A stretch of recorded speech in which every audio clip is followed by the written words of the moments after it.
अंतिम इच्छा के अनुसार यहाँ हुआ दाह संस्कार, हजारों ने नम आंखों से दी विदाई। हिमाचल प्रदेश कांग्रेस के दिग्गज नेता एवं पूर्व मंत्री जीएस बाली का रविवार को श्री चामुंडा नंदीकेश्वर धाम में राजकीय सम्मान के साथ अंतिम संस्कार कर दिया गया। बीते शुक्रवार रात को दिल्ली एम्स में उनका देहांत हो गया था। इस दौरान हजारों कांग्रेस कार्यकर्ताओं और समर्थकों ने नम आंखों से विदाई थी। जीएस बाली मां चामुंडा के अनन्य भक्त थे। मंदिर के पुजारी ओम व्यास व पवन गोस्वामी का कहना है कि जब कोई भी शुभ कार्य करना होता था, बाली सबसे पहले मां चामुंडा के चरणों में हाजिर लगाते थे। अपने जन्मदिन के अवसर पर मां चामुंडा के दर पहुंचकर हवन यज्ञ करके ही अगले कार्य करते थे। बाली की अंतिम इच्छा थी कि उनका अंतिम संस्कार मां के चरणों में किया जाए। हिमाचल में एक संक्रमित की मौत, 22 विद्यार्थियों समेत 66 लोगों की रिपोर्ट पॉजिटिव, रिकवरी दर गिरी। हिमाचल प्रदेश में रविवार को एक और कोरोना पॉजिटिव मरीज की मौत हो गई। कांगड़ा में 80 वर्षीय बुजुर्ग ने दम तोड़ा है। वहीं प्रदेश में 22 विद्यार्थियों समेत 66 लोगों के कोरोना टेस्ट की रिपोर्ट पॉजिटिव आई है। कांगड़ा जिला में सबसे ज्यादा 19, ऊना में 2, हमीरपुर में 1 विद्यार्थी की रिपोर्ट पॉजिटिव आई है। प्रदेश में कोरोना एक्टिव मामलों की संख्या 1942 पहुंच गई है। मौत का आंकड़ा 3738 पहुंच गया है। बीते 24 घंटों के दौरान 198 मरीज ठीक हुए हैं, जबकि कोरोना की जांच के लिए 3613 लोगों के सैंपल लिए गए। वहीं प्रदेश में एक सप्ताह के भीतर कोरोना के एक्टिव मामलों की संख्या बढ़ गई है। छात्र छात्राओं के कोरोना पॉजिटिव होने से एक्टिव मामलों में इजाफा हुआ है। प्रदेश में विद्यार्थियों के कोरोना पॉजिटिव की संख्या 600 से ज्यादा है। कोरोना के मामले बढ़ने से प्रदेश में जहां मृत्यु दर में 0.1 की बढ़ोतरी हुई है, वहीं रिकवरी रेट भी 0.60% गिरा है। ईवीएम स्ट्रांग रूमों में लॉक, 2 नवंबर को होगी मतगणना। हिमाचल प्रदेश विधानसभा के 3 सीटों और लोकसभा के 1 सीट पर शनिवार को मतदान के साथ ही चुनाव आयोग ने मतगणना की तैयारियों को अंतिम रूप देना शुरू कर दिया है। सोमवार को पहले से निर्धारित मतगणना केंद्रों पर मतगणना का मॉक ट्रायल किया जाएगा। इसके बाद 2 नवंबर को धनतेरस के दिन सभी मतगणना केंद्रों पर प्रत्याशियों के एजेंटों की मौजूदगी में मतों की गणना शुरू होगी। मुख्य निर्वाचन अधिकारी सी पाल रासू ने बताया कि पहले पोस्टल बैलेट की गणना होगी। इसके बाद ईवीएम में दर्ज मतों की गणना शुरू की जाएगी। हिमाचल में 2 दिन बारिश बर्फबारी के आसार, दारचा से आगे नहीं जाएंगे वाहन। हिमाचल प्रदेश में मौसम के फिर बिगड़ने के आसार हैं। मौसम विज्ञान केंद्र शिमला ने प्रदेश के मध्य व उच्च पर्वतीय भागों में 1 और 2 नवंबर को बारिश बर्फबारी का पूर्वानुमान जताया है। इस दौरान मैदानी भागों में मौसम साफ रहेगा। वहीं 3 और 4 नवंबर को पूरे प्रदेश में मौसम साफ रहने की संभावना है। विभाग के अनुसार 1 नवंबर को हिमाचल समेत पूरे पश्चिमी हिमालय क्षेत्र में पश्चिमी विक्षोभ के सक्रिय होने से मौसम में यह बदलाव आएगा। उधर न्यूनतम तापमान में कमी आने से प्रदेश के कई क्षेत्रों में सुबह और शाम के समय मौसम में ठंडक बढ़ गई है। राजेंद्र गर्ग बोले, उपभोक्ताओं को दिवाली पर 500 ग्राम अतिरिक्त चीनी दे रही सरकार। खाद्य एवं आपूर्ति मंत्री राजेंद्र गर्ग ने कहा कि हिमाचल प्रदेश के सभी राशन कार्ड धारक परिवारों को 500 ग्राम अतिरिक्त चीनी दी जा रही है। उन्होंने कहा कि एनएफएसए के अंतर्गत आने वाले परिवारों को 50% और एपीएल परिवार को 10% कम दाम पर दालें और आईआरडीपी परिवार को खाद्य तेलों पर 30% की सब्सिडी दी जा रही है। उन्होंने कहा कि प्रदेश में जमाखोरी और मुनाफाखोरी रोकने के लिए संबंधित अधिकारी को निर्देश दिए गए हैं। उन्होंने कहा कि सरकार बिजली, पानी और स्वास्थ्य सुविधा को सुधारने के लिए लगातार प्रयास कर रही है। मनाली लेह मार्ग पर बर्फ होने से वन वे किया ट्रैफिक, कुंजुम दर्रा के पास हाईवे अभी भी बंद। मनाली लेह मार्ग पर दाचा से लेह तक सड़क फिलहाल वन वे ट्रैफिक के लिए खोली गई है। रविवार को लेह से मनाली की तरफ वाहन भेजे गए, जबकि शनिवार को दाचा से लेह की तरफ वाहन भेजे गए थे। पिछले दिनों हुई बर्फबारी के बाद मनाली लेह मार्ग पर यातायात सामान्य नहीं हो पाया है। सड़क पर बर्फ होने से वाहन फिसलने का खतरा बना हुआ है। ऐसे में बीआरओ और पुलिस प्रशासन किसी प्रकार का जोखिम नहीं उठा रहा है। लेह की तरफ और लेह से मनाली की ओर से आने वाले वाहन चालकों को सावधानी से वाहन चलाने के लिए कहा गया है। शनिवार को आवश्यक सामान वाले वाहनों को दारचा से लेह की तरफ सुबह 9 से दोपहर 1 बजे तक वाहन भेजा था। सीएम जयराम बोले, हिमाचल में नवंबर अंत तक 100% पूरा होगा कोविड टीकाकरण। शिमला के ऐतिहासिक रिज मैदान पर रविवार को मुख्यमंत्री जयराम ठाकुर ने लौह पुरुष सरदार वल्लभ भाई पटेल की 146वीं जयंती पर श्रद्धांजलि अर्पित की। उन्होंने कहा कि सरदार पटेल ने एक भारत श्रेष्ठ भारत के लिए अपना संपूर्ण जीवन न्यौछावर कर दिया था।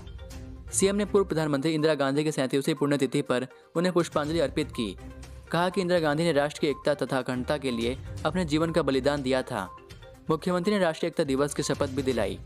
सीएम ने कोरोना वायरस के नियंत्रण के लिए मानक संचालन प्रक्रियाओं को निष्ठा से पालन करने के लिए लोगों की सराहना की। कहा कि प्रदेश देश में कोविड वैक्सीन की पहले डोज लगाने के लिए 100% लक्ष्य पाने वाला प्रथम राज्य बना है। नवंबर अंत तक पात्र आयु वर्ग के 100% टीकाकरण का लक्ष्य प्राप्त करने के मार्ग पर अग्रसर है। दिवाली पर 2 घंटे, क्रिसमस और नए साल पर 35 मिनट चला सकेंगे ग्रीन पटाखे।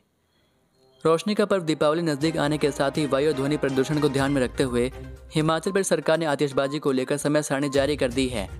आदेश के अनुसार दिवाली पर 2 घंटे पटाखे चलाने की अनुमति रहेगी। इसके अलावा 19 नवंबर को गुरु पर्व पर सुबह 4 से 5 और रात 9 से 10 बजे के बीच आतिशबाजी की जा सकेगी। क्रिसमस पर 25 दिसंबर की रात और नए साल पर 31 दिसंबर की रात 11:55 से 12:30 बजे के बीच ही पटाखे चलाए जा सकेंगे। इसके साथ ही यह भी स्पष्ट किया गया है कि सिर्फ ग्रीन पटाखे चलाने की अनुमति होगी। फ्लिपकार्ट और अमेजोन जैसी ई-कॉमर्स वेबसाइटें किसी भी तरह के पटाखों के ऑनलाइन ऑर्डर नहीं लेगी।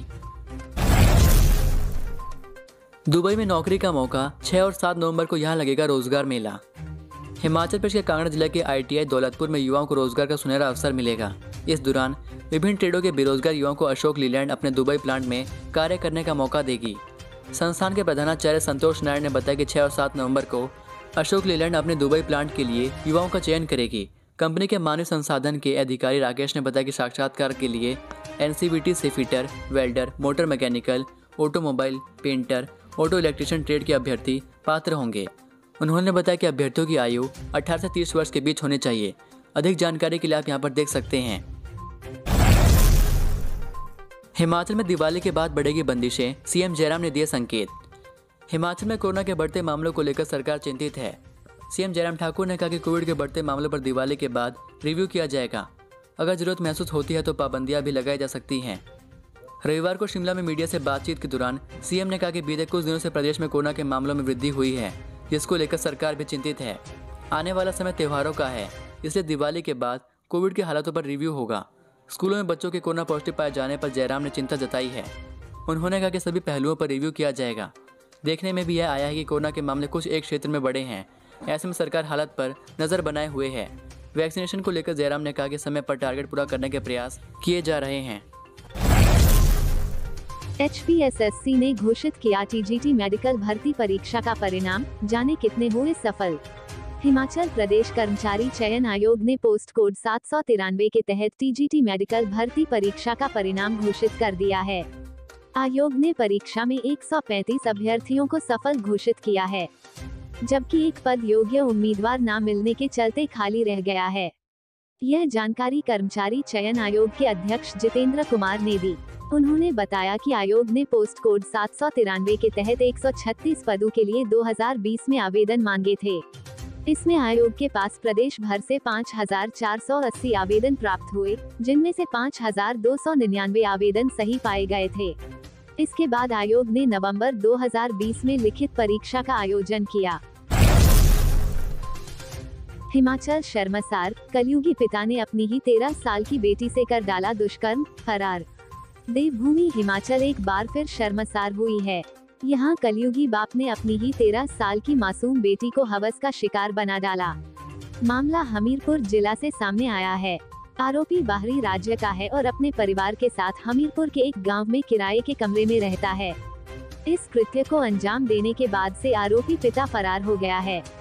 पीड़िता ने अपने साथ हुई इस घटना की जानकारी मां को दी, जिसके बाद मां ने महिला थाना हमीरपुर में अपने पति के खिलाफ शिकायत दर्ज करवाई है। पुलिस ने मामला दर्ज कर पीड़िता का मेडिकल करवाकर आगामी जांच शुरू कर दी है। पीड़िता ने अपनी मां को बताया कि उसके पिता ने उसके साथ दुष्कर्म किया है। जब मां को इस बात का पता चला तो उसके पैरों तले जमीन खिसक गई। मां ने पुलिस को इस बारे में शिकायत सौंपी है। सरकारी शिक्षकों की बड़ी भर्ती, सीटें बढ़कर हुई 4787, प्रक्रिया पूरी। हिमाचल प्रदेश में प्री प्राइमरी शिक्षकों की बड़ी भर्ती निकलने जा रही है। शिक्षा विभाग की योजना शिक्षकों के 3840 पदों को भरने की थी, जिसे अब बढ़ाकर 4787 कर दी गई है।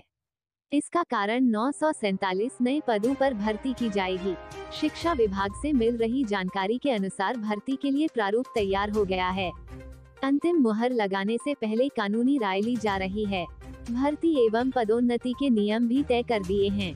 हालांकि पहले चरण में भर्ती को नियमित करने के बजाय फिक्स सैलरी पर करने की भी तैयारी है। ब्यास में 2 विद्यार्थियों के डूबने की आशंका, नदी किनारे मिले कपड़े। हिमाचल प्रदेश के कांगड़ा जिले के थाना देहरा के तहत 2 विद्यार्थियों के ब्यास नदी में डूबने की आशंका है। पुलिस और जसूर से आई NDRF की टीम विद्यार्थियों को ढूंढने का प्रयास कर रही है, लेकिन अभी तक उनका कोई पता नहीं चला है। पुलिस के अनुसार अंशुल कुमार और आयुष 30 अक्टूबर को सुबह स्कूटी पर परागपुर की तरफ गए थे। उन्होंने घर वालों को बताया था कि वे आधार कार्ड बनाने या अपडेट कराने के लिए परागपुर जा रहे हैं। दोपहर तक दोनों घर नहीं पहुंचे। घर नहीं पहुंचने पर दोनों के परिजनों ने लोगों के साथ तलाश शुरू की। पुलिस आगामी जांच शुरू कर दी है। इसी के साथ यदि आपको ये वीडियो पसंद आई हो तो वीडियो को लाइक ज़रूर करें और चैनल पर नए हैं तो चैनल को प्लीज़ सब्सक्राइब ज़रूर कर लें। चलिए मिलता हूँ आपको अगली वीडियो में, तब तक के लिए जय हिंद, जय भारत।